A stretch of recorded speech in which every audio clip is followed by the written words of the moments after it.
When you play the Game of Thrones, you subscribe and like, or you die. There is no middle ground. Alright, hello YouTube, and welcome back to the Grease Goblin YouTube channel. In today's video, we are going to be talking about how complicit was Jeyne Westerling's mother in kind of betraying Robb. Like, how far back did it go? Was this something that was planned from the very start? Was it something the mother kind of planned as, you know, her daughter Jeyne and Robb were married? How did that all happen? But before we get into the video, if you guys like to like, subscribe, and comment, please do it. I'll share and encourage you to might like this content as well. We're pushing for 1,000 subscribers, and I'm going to be doing a special for that. Depending on when we hit the 1,000 subscribers, probably next week or the week after, depending on how well the channel does in that time frame. But yeah, getting into the actual video though. So Jeyne Westerling, it kind of finds herself in a quite curious situation in how she meets Robb and how they end up kind of sleeping together and they marry eventually.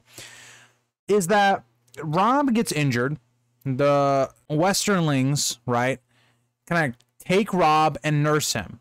Now, this is interesting because a maester doesn't look over Robb. Not a normal kind of nurse or anyone looks over Robb, but Jeyne Westerling takes care of Robb and kind of nurses him back to health as well. This is very weird, right? Why would this happen? And I am of the mind that Jeynes Mother had actually hoped this had happened, right? Because we know that, you know, Jeynes Mother was complicit in Robb's death, giving kind of moon tea to Jeyne and tricking her, thinking, you know, basically Jeyne was thinking, oh, she's going to drink this, she'll get pregnant and all that stuff. When in reality, you know, Jeynes Mother was giving her some sort of herbal concoction to stop pregnancy with moon tea and all of that. So the question is, did this go further on? And I think it does. I think, right, Jeyne Westerling's mother planted her there in kind of hopes that Robb would do what he ends up doing.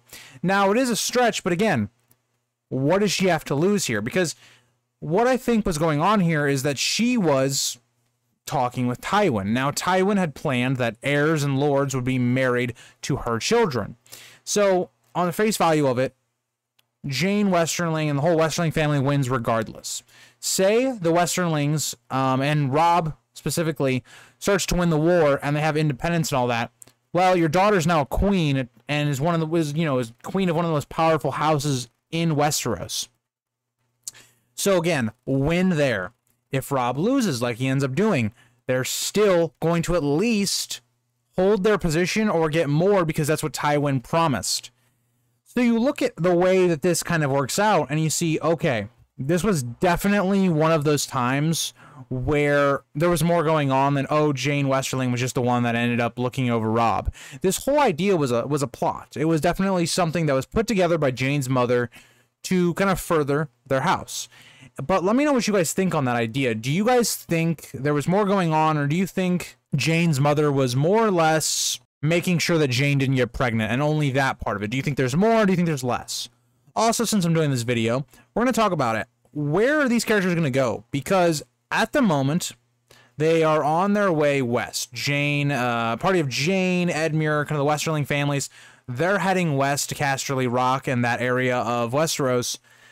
What I think is going to be interesting is that I believe this is where we're either going to A, see some of the Brotherhood Without Banners, or the Blackfish resurface, or we could see an attack by the Wolf Pack.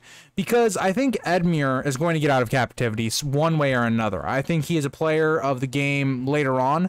I think he's going to be very important to the story. Jeyne Westerling and the Westerling house as a whole, I don't know. I could very easily see them not surviving the rest of the story, or at least the major parts, the major players that we know of. But let me know what you guys think about this house. What do you think about House Westerling? Do you think they are destined to fail? What do you think is going to happen with them? And again, let me know what you guys think about the whole conspiracy that more was going on with Robb and Jeyne than we kind of knew or in earlier books. So thank you guys all for watching. Just a really short video today. I just thought this was an interesting video, and I want to talk to you guys about it in the comments. So leave a comment down below. Let me know what you guys think, and I'll see you guys in the next video. Bye, guys. If you think this has a happy ending, you haven't been paying attention.